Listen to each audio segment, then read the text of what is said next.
built for 120 children. Almost 400 were in the hospital today. And we were asked to put out a plea for medicine to America. There was almost no medicine in the hospital today.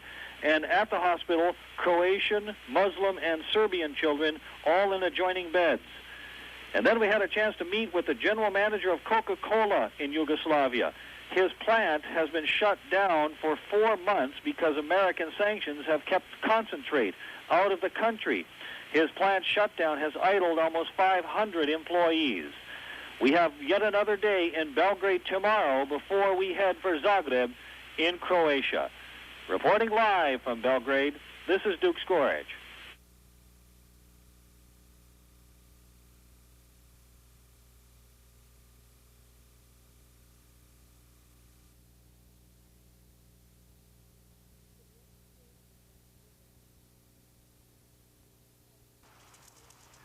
The black balloons and black ribbons are to symbolize what is being called the dark days ahead for Minnesota nursing homes. It is Minnesota Governor Carlson's proposed budget cuts of $110 million that has both staff members and nursing home residents upset. That's a very substantial cut because it is a challenge in this day and age operating our nursing home facilities in a break-even status. I say break-even because we're not trying to make profit, we're trying to break even. And Korsendorfer says those budget cuts could mean a loss in jobs as well as a loss in the quality of care given. Residents and staff members here at Lakeshore Lutheran Home are worried about their future, a future they believe may hold dark days ahead should proposed legislative cuts take place.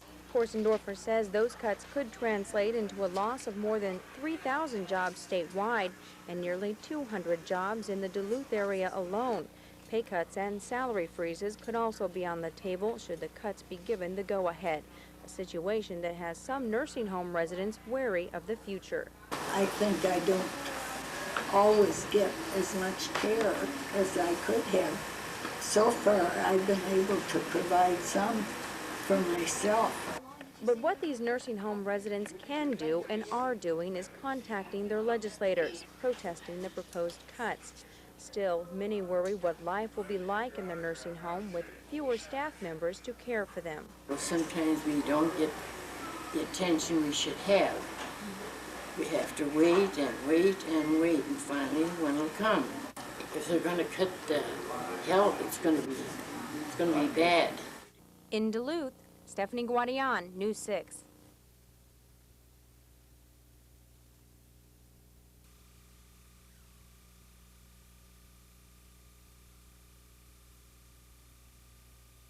Come down today to voice my support for here, seeing that either of those. For the smaller boats, I believe it is, Amy. Otherwise, this is the only place between Duluth and Knife River. Then we have one at Two Harbors, but there's quite a span for the 16, 18-foot boats to get all the weather if it came up, and a lot of people would feel safer.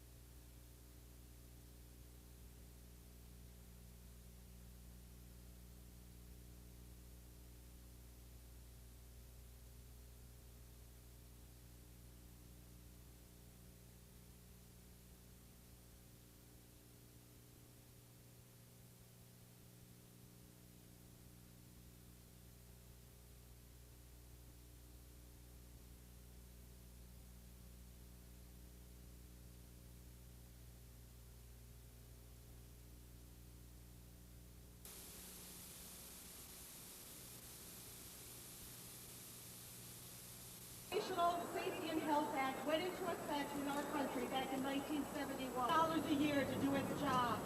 Just over $1. There's a lot of people suffering, dying years after the fact of being in the workplace related to, like, for instance, asbestos. It's unrelenting. It keeps right after you till it gets you. And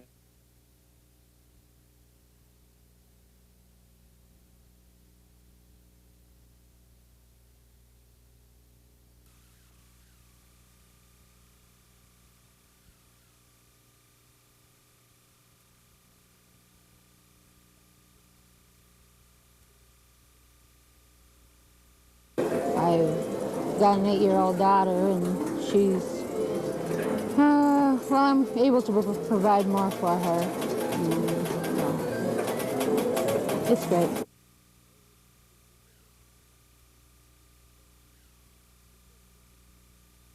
I heard too many people getting involved and lose their homes and stuff, and this old boy ain't gonna.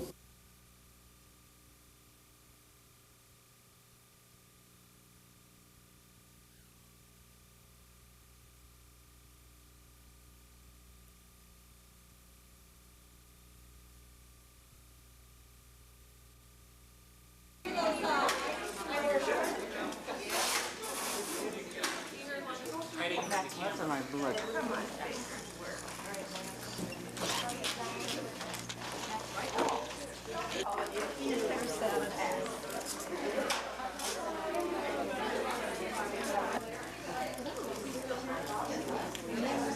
Push down right on the strand. You don't have to touch that.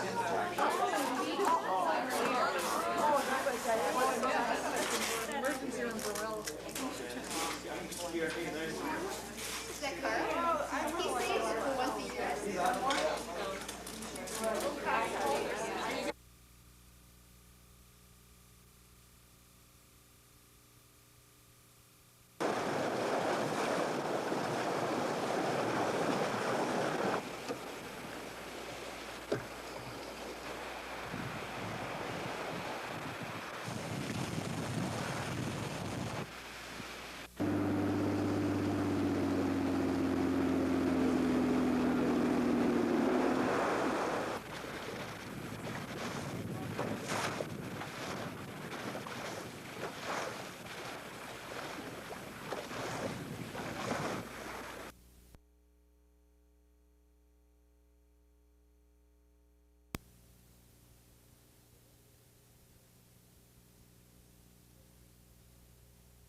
The role of the babysitter is drastically changing. Today, daycare providers need to be licensed daycare professionals. The trend requires daycare workers to become more creative with their activities, and that's where programs such as Sesame Street's preschool education can help. Children's Television Workshop has long known that children learn from the Sesame Street show. It's just completed its 24th season. But we also knew that if the concepts that were presented on the show were worked with an adult, that the children would retain what they were learning much longer and be better prepared for school.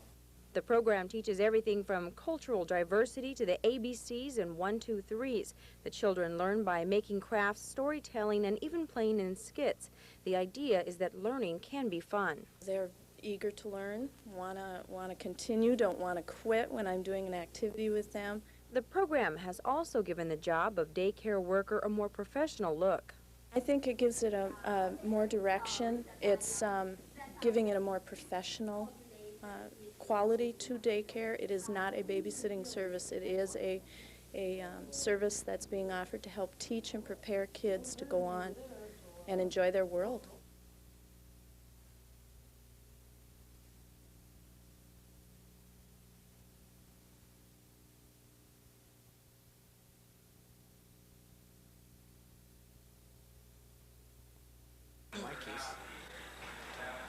In 1983, Larry Race was sent to Stillwater State Prison for life for a murder he says he did not commit. Did you kill your wife? No, I did not.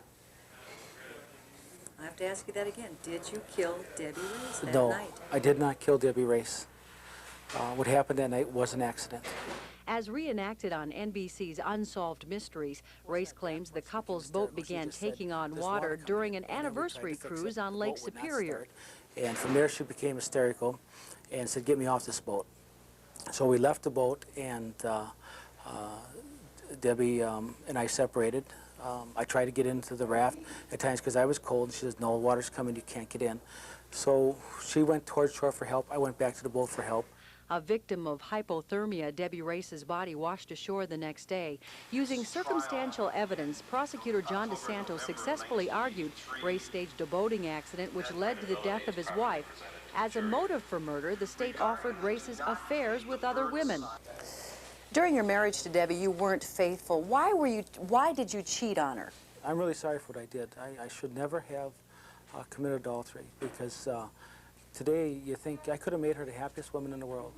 And all she wanted was love. That's it. You never took the witness stand at your trial. A lot of people might have thought that was an indication of your guilt. What would you tell them? The reality of it is my attorney felt I didn't have to get on the stand. He felt this was an attorney that meant well. Bill Malin was my attorney. He was a divorce attorney, and his heart was into it. We became friends. I don't hold anything against him, but he should have said, this is too big for me. I'm up against the best man in the world as far as the prosecutor goes. And you can't take anything against John DeSanto. He is the best. Your wife, Debbie, was extremely afraid of water. She didn't swim. Wouldn't it be normal for a person in that circumstance to stay with the boat to the very last minute and get into that life raft only at the last minute? You would think so, but you know, people when they're panicked do awfully stupid things.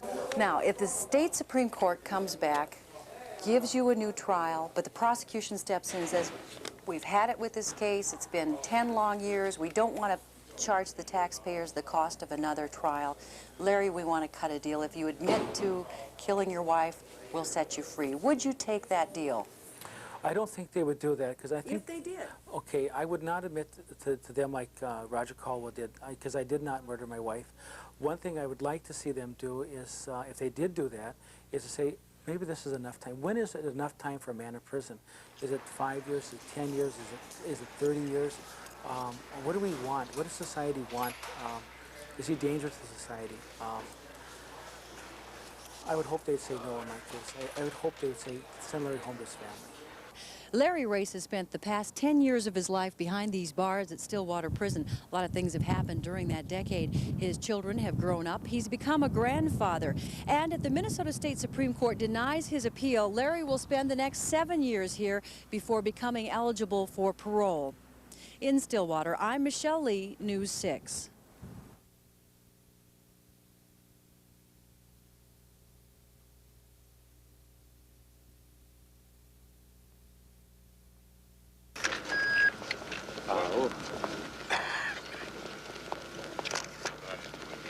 Adjust territories, and without a consensus, there would be no maps in Constitution. So we all have to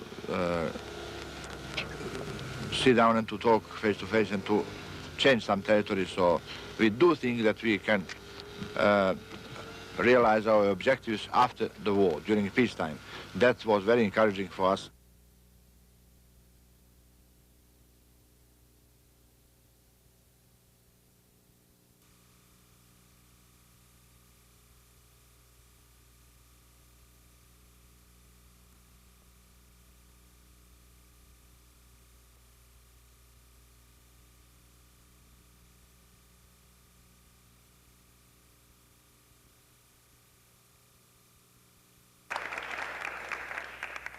Many of the people and many of the agencies that are represented in the front here. Initially, we're talking about 60 direct jobs with 100 indirect jobs, which includes the retail and the service industry in the city of Duluth, for a total of 160 jobs with a $5 million annual payroll in the first year.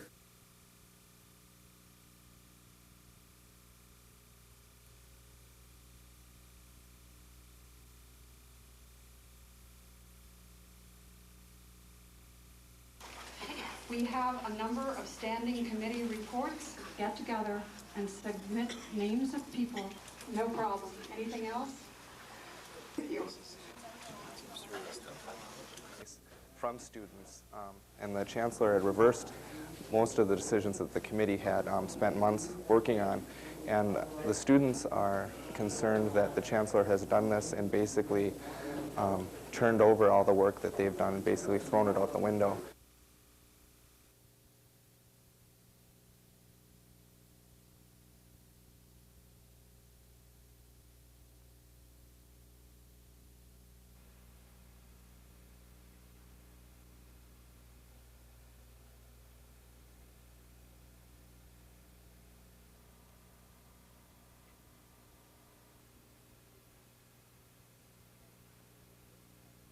But it's a generic technology which can be used in many cases. Like in case of AIDS virus, instead of AIDS you could go to some RNA virus which causes cancer. So you could use that for discovering anti-cancer drugs.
city of Hibbing welcomes thousands of snowmobilers to its trails every winter, but next year they'll be considered trespassers. Great Northern Iron Ore Properties owns the land the trail runs across. Afraid of liability costs, it's declared its land off limits to snowmobilers. Well, the decision that's been made by this particular landowner will in effect cut off Hibbing from being able to get into the snowmobile network of trails. Doug Swenson is the trailmaster for the Trailblazers Club. He says he understands the company's liability concerns. A snowmobiler injured on private lands could potentially sue for big bucks. But Swenson is worried that the decision could set a dangerous precedent. I hate to keep harping on this, but if we don't do something and get some liability legislation passed, yeah, it's going to have a detrimental effect on all forms of recreation. Snowmobilers will have to haul their sleds 10 miles out of town to hook into the trail system. But Hibbing's not the only city affected. Beauvais and Coleraine will also be isolated. For an industry that generates $30 to $50 million a year in the Arrowhead region, losing a trail could mean a major loss economically. It'll influence, small businesses, hotel, motel, restaurant, just a basic image of the area as being sort of a haven for, winter tourists. In the meantime, snowmobile enthusiasts will devote much of their summer to regaining their winter trails. They've asked the company for a one-year extension in hopes of getting a bill passed next legislative session that will take the liability off of landowners and put it on the snowmobilers themselves. In Hibbing, Amy Rutledge, News 6.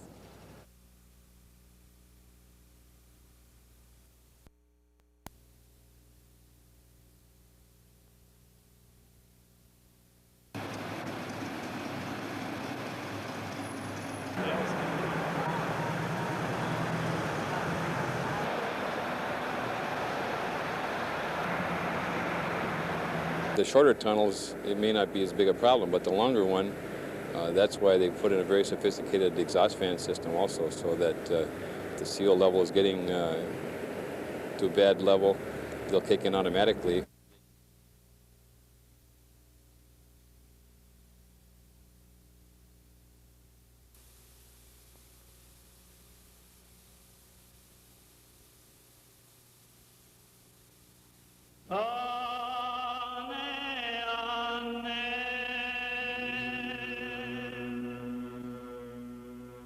Tribes first migrated to the Balkan Peninsula around 600 AD.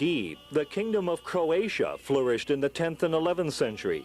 And all the while, the Serbs extended their rule in the Balkans until June 28, 1389, the Battle of Kosovo Polja, the Field of Blackbirds.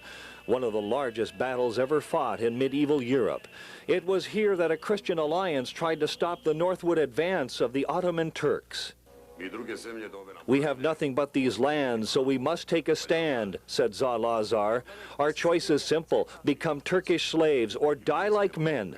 Better that our grandsons honor our memory than have our sons despise us alive.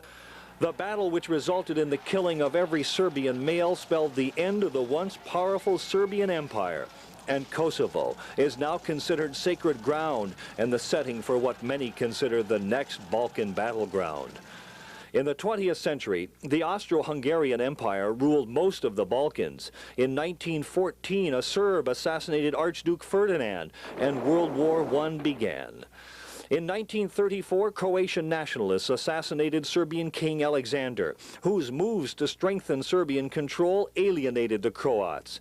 In 1941, Europe was at war again, with Croatians siding with the Nazis, the Serbs with the Allies.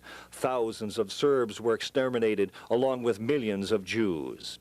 In 1945, Marshal Tito and a communist government came to power. He was able to hold historical hatreds in check, but in 1980, Tito was dead. And in 1991, communism and Yugoslavia, with its 24 million people of 24 ethnic groups, 3 major religions, and 6 different republics had collapsed. This is how the world now views what was once Yugoslavia. The United Nations has sent in troops to stop the killing, but there are too few troops to be everywhere that battles erupt. History is once again repeating itself in the Balkans, as each side in the three-way conflict between Serbs, Croats, and Muslims have committed unspeakable atrocities, ethnic hatred rooted deep following centuries of contempt. Do something, anything, come the cries and pleas for help to end the bloodshed from neighbors fighting neighbors. It is not possible to watch all these killings without not doing anything. Like if you are citizenship of one city or country or of the world, you feel a certain solidarity with other human beings. So you feel you have to try to help. So they are trying hard with the humanitarian help, I mean America and European community, but this obviously is not what these people need, that they need these killings and fights to be stopped.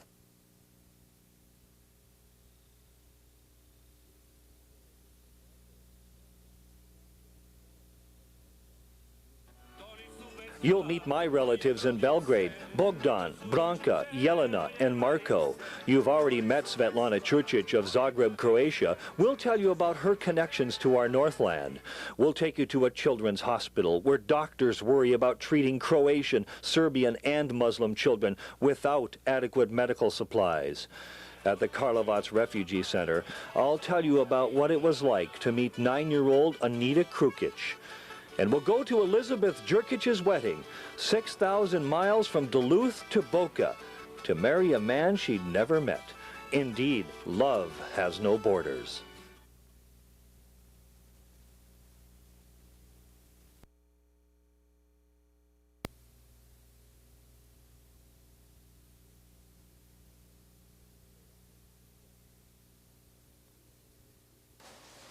It's 7:15 a.m. and we have arrived in Belgrade.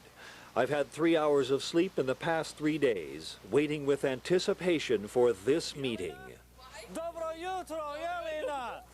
19-year-old Jelena Milic and her father Bogdan have met photographer Dan Roth and me at the train station.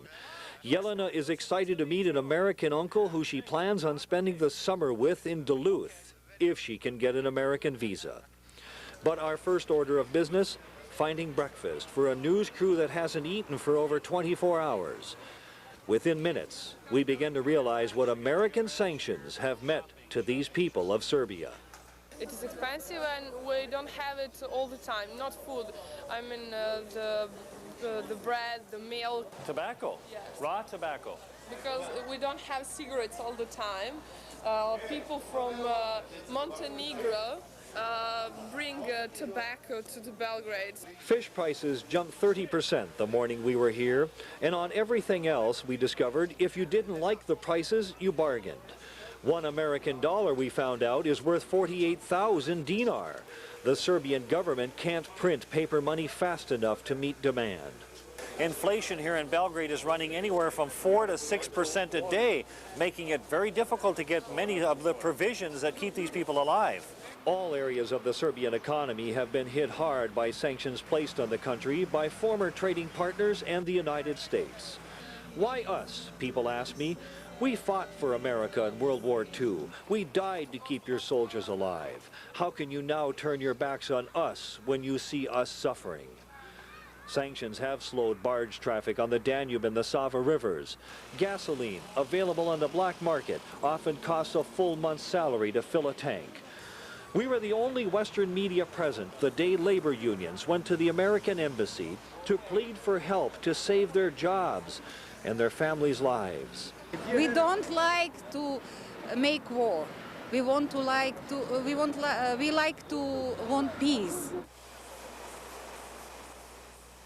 Sanctions have even stopped production of Coca-Cola in Yugoslavia. This plant, which once employed 800 people and now less than 200, is all but shut down because it can't get any Coke concentrate from the United States. Its workers continue to receive 80% of their pay. It's not their fault we're shut down, said the plant's manager. As Jelena translated, we learned Milorad Zecevic's attitude about America.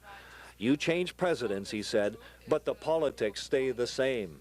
pošto mi normalno nismo tako jaki, But we are not so strong as a country. potrebno je vreme da pokaže ko je bio u pravu. We need some time to prove what is right and what is wrong.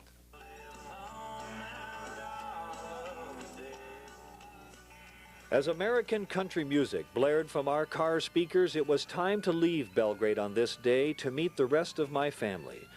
On the way north, we see half-completed new homes. Because of inflation, it would take truckloads of money to finish them.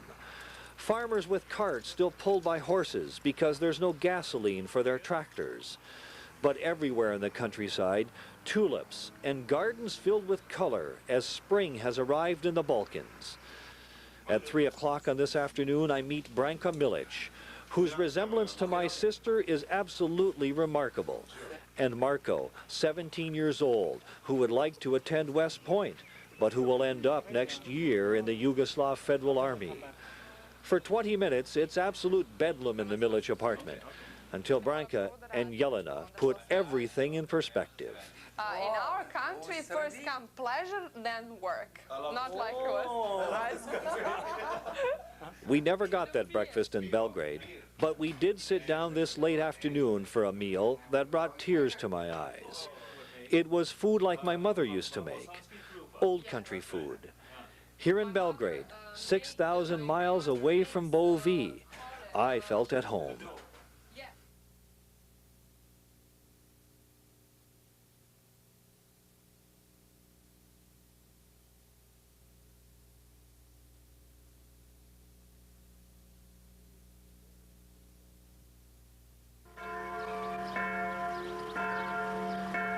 It is Sunday morning in Zagreb.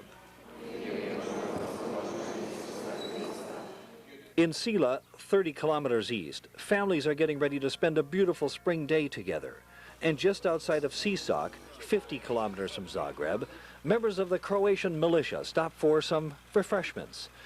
They tell me of the heavy fighting that took place in this region during their War of Independence. But on this Sunday, they tell us it is time to plant crops, not make war. This church and many of the buildings we came by in the past mile or so in Sisak show the evidence of the war between the Croatians and the Serbians. Just up ahead of us is the UN border point, from which point our safety cannot be guaranteed because of the Serbians just down the road. This was Sisak in 1991. When neighbor fought neighbor and brothers-in-law knew they might have to kill each other. If he shooting on me, I must shooting on him. Sisak's homes show the evidence of what happened in the fall of '91. Bullet holes can still be found in many of them, and sandbags still haven't been put away. United Nations protection forces move through the streets and the checkpoint that separates Serbian-occupied territory from the rest of the country. Life has returned to as near normal as can be expected around Sisak. These farmers, busy with their chickens that will provide much of the meat they'll have in the next few months, talked with us about American supermarkets. You're the land of plenty, they tell me. No need for your people to exist this way. When Croatia decided to separate from Yugoslavia, people of Zagreb lived in fear through nightly blackouts as air raid sirens sounded. Now, following years of communism, they find freedom has brought, among other things, inflation of 2,300% a year. Politicians see it just as a normal thing because they say these communists, what they did for 45 years, we cannot repair just overnight. But this repairment will last more than a couple of years. It will last maybe even another 40 years, who knows?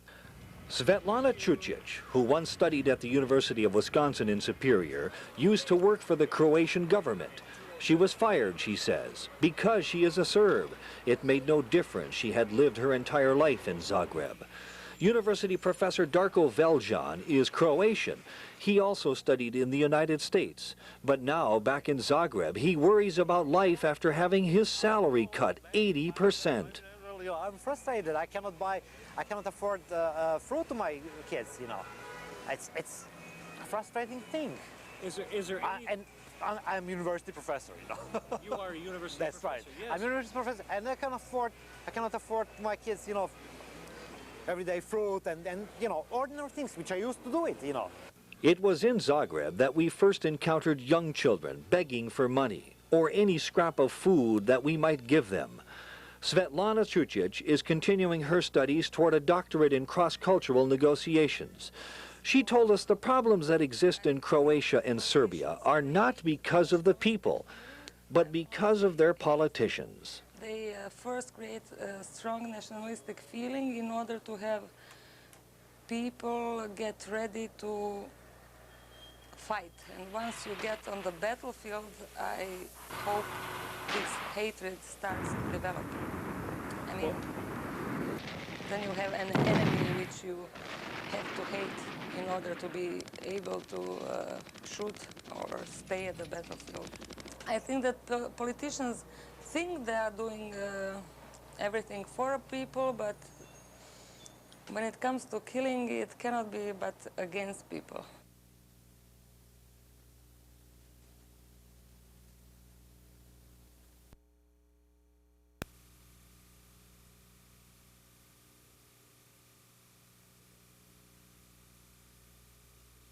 And maybe explain some things that he may not understand about the harassment, the anger that's put on gays and lesbians in our community, and that we are not really accepted as mainstream citizens.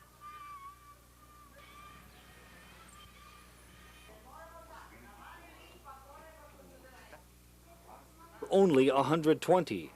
In this ward, Serbian, Croatian, and Muslim children. Despite their ethnic differences, they have something in common: the certainty that they will die from the cancer that has gripped their young bodies. They will die because there isn't enough medicine to treat them. Although world embargoes are not supposed to affect medical supplies, here in Belgrade, they have. We are practically living on help. No other sources for drug, for treatment of children. What is the problem? If it is going through UNICEF, through other this big organization, they need 1 or 2 months. In the case of the children in this cancer ward, it's 2 months they don't have. Before we went to Yugoslavia, Serbian churches in America began collecting money for the innocent victims of this war, the children and the helpless refugees. Here at the Karlovac Refugee Center, about 40 miles south of Zagreb, there are 250 barracks housing 2,500 people, refugees and displaced people from the war and the fighting back in 1991. And as we've seen throughout Central Europe on our tour, it's once again the innocent victims of the fighting, the children, that really get to your heart. Children like 9-year-old Anita Krukic, whose face and smile I'll never forget. "Hello," she said to me. When I said hi and asked her how she was doing, forgetting for a moment she may not understand, "Very fine," came the answer back. Anita Krukic and I shared a soda. We'd talked enough. The refugees at the Karlovac camp have grown accustomed to living away from their homes, as much as that is possible. In 1991, they were housed in hotels, and the experience of being uprooted by the war was still fresh and painful. Today they stroll the many sidewalks that crisscross the camp. There's time for some camaraderie, sipping a beer on a warm spring afternoon, talking politics with an American journalist. Only America can make us get back to our homes, nobody else. We can only ask Bill Clinton to let us go back to our places. Life in the barracks of Karlovac means cramped quarters, as many as 6 people sharing these rather sparse conditions. Families here live on meager supplies. This lady here is 1 month and a half, and she got only 1 package of food since that time, 1 month and a half ago. There are few positives in these people's lives. There are no daily gun battles, no shells dropping at night to disrupt their sleep. There is the realization for many of the elderly here that they'll not see their homes ever again. Theirs has been a life filled with bloodshed and hatred. And now, for the young people of Karlovac, yet another generation will grow up with memories of war. At the Karlovac Refugee Center in Croatia, Duke Skorich, Channel 6 News.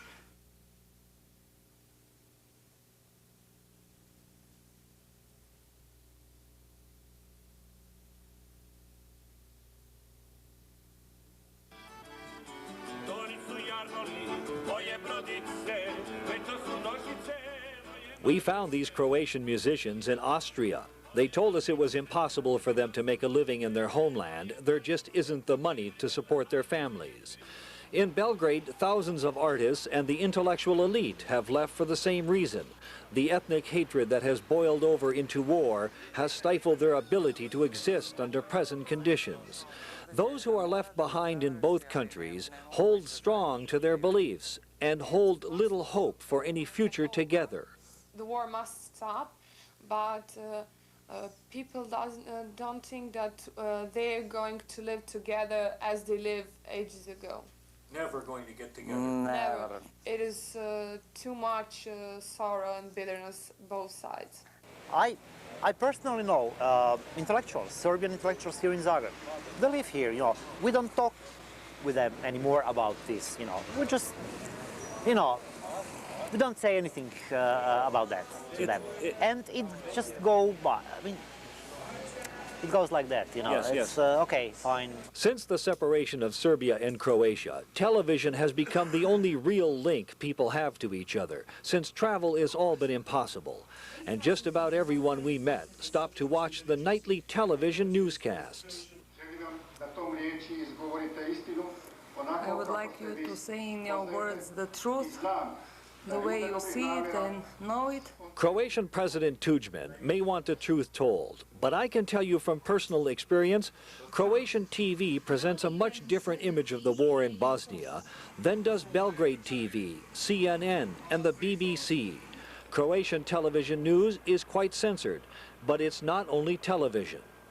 In Belgrade, we could find newspapers of English-speaking press, but here in Zagreb, we could not find one newspaper in English. So when we asked Professor Veljan about the outbreak in fighting among Croats and Muslims, he claimed it was only Belgrade propaganda. The fighting just wasn't happening. Muslims and Croats were always together, you know. And suddenly, you know, one of a sudden, you know, started these fights. I mean, isn't that strange to you? Well, it was come on. I think the outcome will be very, very much eventual. I mean, it will take years before these battles are over. And I think people will not have a good life for years as well. As a specialist in cross-cultural negotiations, Svetlana Čurčić believes more talk was needed before action was taken on splitting apart what was once Yugoslavia. That's history, but Čurčić says we can't avoid history when we talk about solutions to end the fighting. This seems like an unsolvable problem because people and politicians tend to take all the past history of 10 centuries ago into this present state and position of whatever republic. So the question may be whether should we start from the 10th century or from the 20th century. It is really very hard. It's a search for an answer complicated by long-standing hostilities, hatred, a war of disinformation, and a situation confused by what many believe is America's responsibility to do something. From Zagreb, Croatia, Duke Skorich, News 6.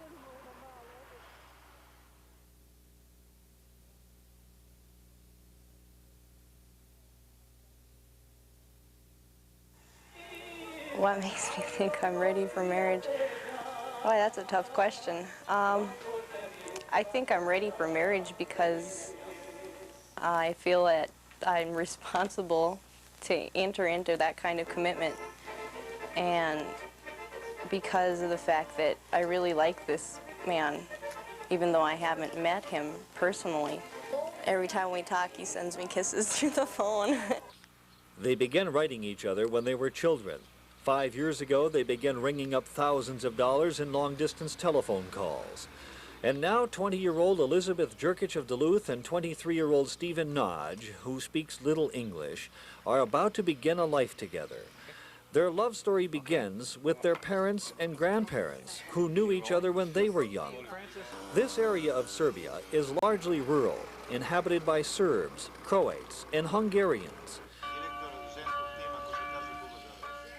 When the church bells in Boca ring, the cows know it's time to head home for the afternoon chores. People's yards and the highway give way to their procession. This is the setting we found when we sat down to talk with Elizabeth, Steve, and their parents about their first meeting and their future. It was really tense, but we were both excited about it. Has he been able to express his feelings to you? Yes. Okay. What were they? Love. Love at first sight, basically, yeah. She knew quite a bit about him, and it wasn't like she didn't know anything. It was just, all they have to do is see each other and confirm all the information that they had about each other. And then Steve told me that he's beginning to believe in the love in first sight. Everything, the smile told me enough. I didn't have to ask any questions. When I spoke with Elizabeth in the United States, she told me that in this case, love has no boundaries. We've come 6,000 miles to Boca in northern Serbia to prove it. It's a little past 9 a.m. on Saturday, April 24th, and the streets of Boca are filled with celebration. With one of Steve's friends at her side, Elizabeth Jerkic is about to become Mrs. Nodge. Just saying the name brings a round of applause from those who have gathered to witness the ceremony.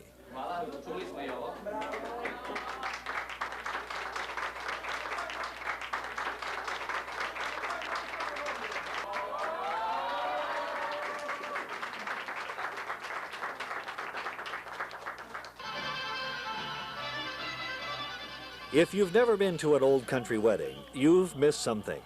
Apart from the fact they go on for days, it's about as lively an event as you'd want to experience. Singing, dancing, and, oh yes, there's some drinking involved.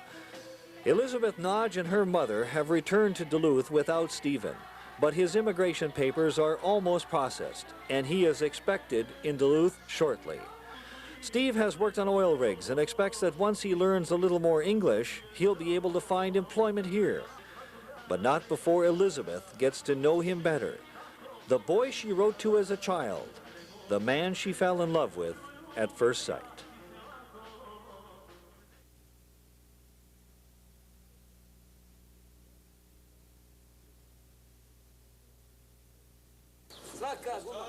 The tragedy in what was Yugoslavia is that once again people are being forced to decide what side they're on. In the current climate in Serbia and Croatia, there is little middle ground. As a Serb or a Croat, you become responsible for what all others of your ethnic background do. Everyone is reduced to a single nationality in an environment that brings people in danger of being killed simply for what they are. In Serbia and Croatia, we found people so alike and yet so different. People willing to kill a member of their family over a conflict that began 10 centuries ago. How do we begin to understand this? What should we feel for the elderly of what was Yugoslavia, who once again find their homeland torn apart by armies and the machines of war? How can we understand the horror that filled the dreams of the 1,500 children in the region without families, many of whom have no idea what their names are, yet alone whether they're Croatian, Serbian, or Muslim? Right or wrong, people look to America for help. Why should they have their people maybe even get killed for some stupidity of other people's? Oh, I don't know why one country expects help from another country. Like when you do something, you're responsible for what you did and you should have foreseen consequences. That's the opinion of a specialist in cross-cultural negotiations, who believes the problem in the Balkans can be laid at the feet of the region's politicians and people living abroad who wanted independence from a greater Yugoslavia. But if that's the problem, what's the solution? What will it take to end the current fighting and hatred? How does America answer the call to do something anything. As photographer Dan Roth and I left the Balkans, we both were glad to be going home, tired from the 18 to 20-hour days we had put in, saddened by the conditions many people are forced to endure. But this was also an assignment filled with wonderful people, Croatian and Serbians who opened up their homes to us, the Milic family, Pishta and Radmila Naj, and their wonderful hospitality along the Hungarian border, Svetlana Čučić, who will lecture at UWS in the fall of this year. It was an assignment with good food, the lamb barbecue at the sidewalk cafes in Zagreb. We shared humorous moments, driving way too fast and being sworn at in terms we both grew to understand. Peaceful moments, the sunsets at the Kalemegdan Fortress in Belgrade. These are but part of the memories we share from our assignment in the Balkans, an assignment to find the spirit for a new beginning. But more than all others, this is what I'll remember from assignment Serbia-Croatia, the smile of 9-year-old Anita Krukic. If it were possible to destroy the seeds of hate, Anita would be able to grow up in the world of peace and dreams of Mickey Mouse instead of war. Anita Krukic makes me wish I were still there, but I'm so glad to be home.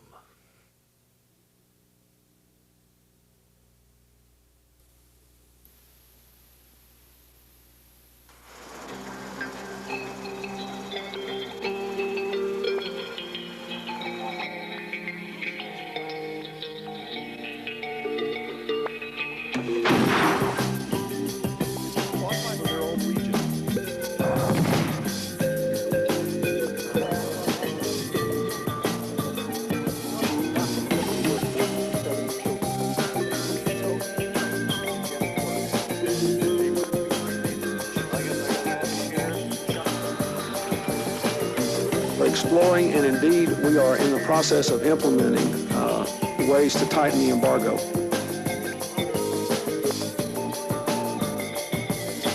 My immaculate dream made breath and skin. I've been waiting for you. I had heard, as had you, about the American sanctions and what problems it had presented to the Serbian people. Happy birthday to you. Was created for you.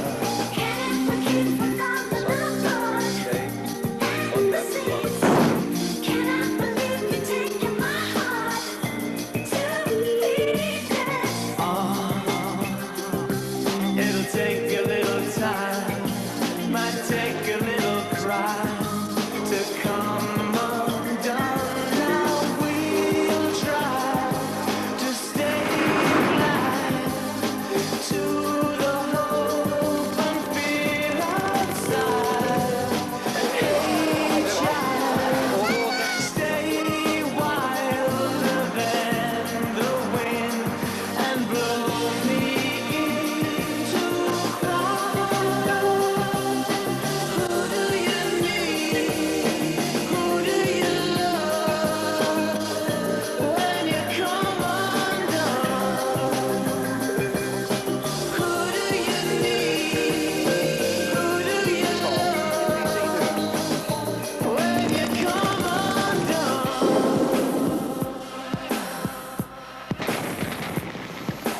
Words play me deja vu like a radio tune. I swear I've heard before. Chill. Is it something real or the magic I'm feeding off your finger? We have come to protest against sanctions. We want to walk in peace and freedom.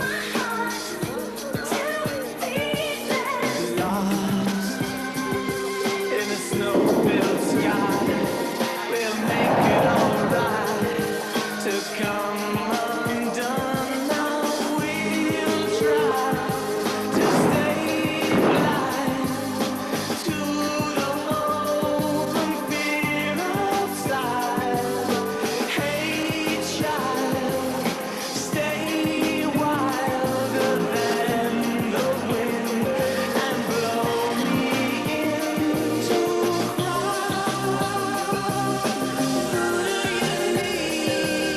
may have to use military force, I would begin with air power against the Serbs.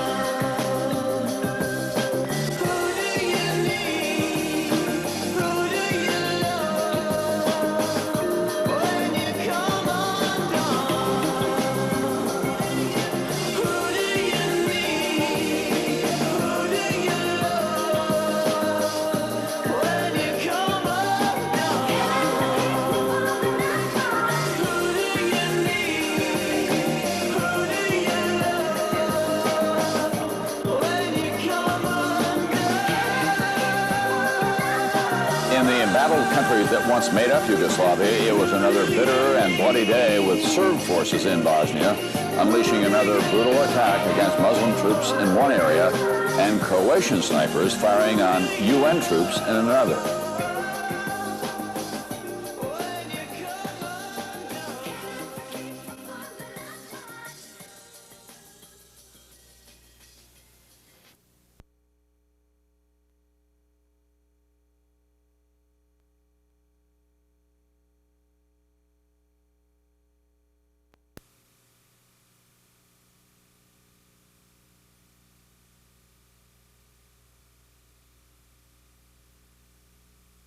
Maybe explain some things that he may not understand about the harassment, the anger that's put on gays and lesbians in our community, and that we are not really accepted as mainstream citizens.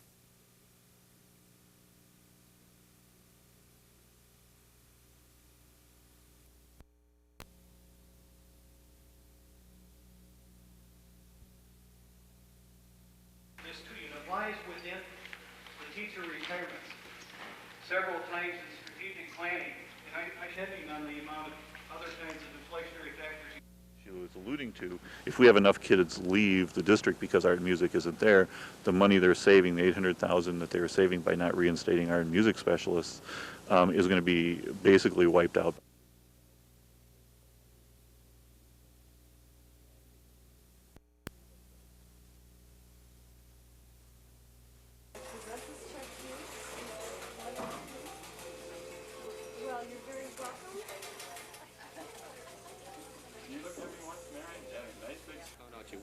I couldn't believe it, really.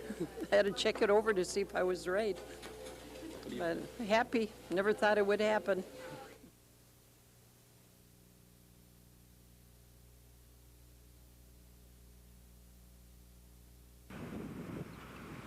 The Black Bear Casino shut down its sewage treatment plant less than a week after the place opened, when operators discovered they were missing a vital piece of machinery.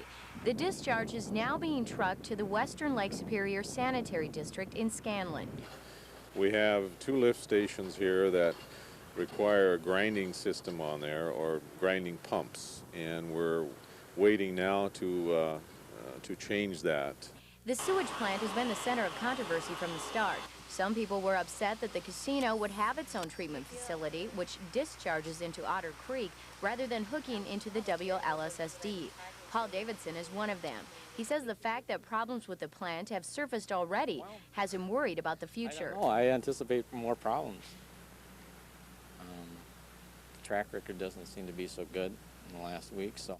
The plant cost the band $250,000. Davidson thinks they got a raw deal. But I feel that the band has probably sold a bad apple on this one, and then, of course, my immediate reaction is when the trucks are coming out of there hauling the sewage, that something has gone wrong. Gary Harms, the project manager, says he's frustrated as well and is waiting for answers from the engineers who installed the plant. It's minor, but it's also a problem for us because it creates the need for more manpower. It creates round-the-clock hauling of this discharge, something we didn't anticipate. In the meantime, Harms says the band plans to pursue the idea of hooking into a WLSSD line and hopes to get the plant operational by tomorrow. That problem solved, the band then must determine if the sewage plant can handle any additional development that's been proposed. Near Cloquet, Amy Rutledge, News 6.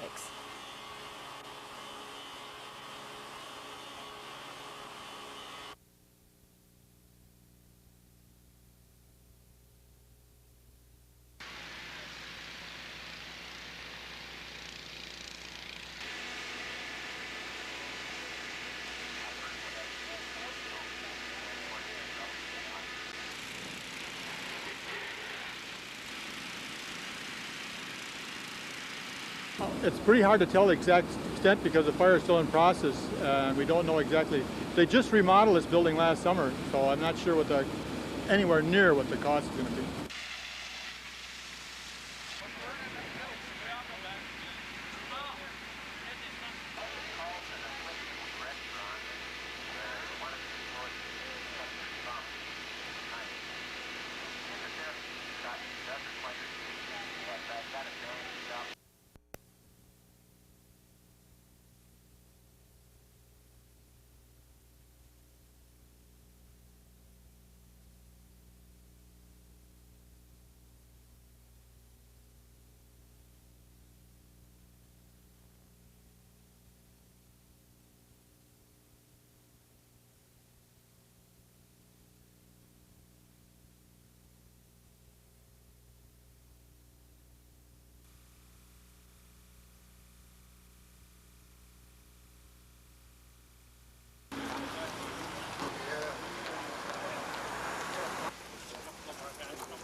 Well, we've been without a contract for 6 months.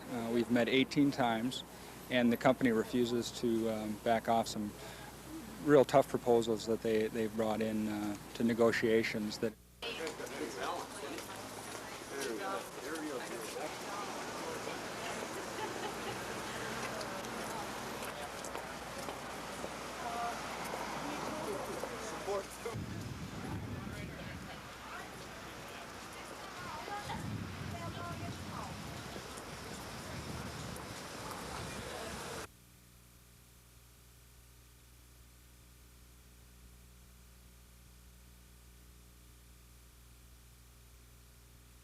Very good for my staff to be able to. There you go. To have our physicians' children taken to school in squad cars. You ask me if I'm frightened. I think anyone in their right mind is frightened of this type of religious zealots.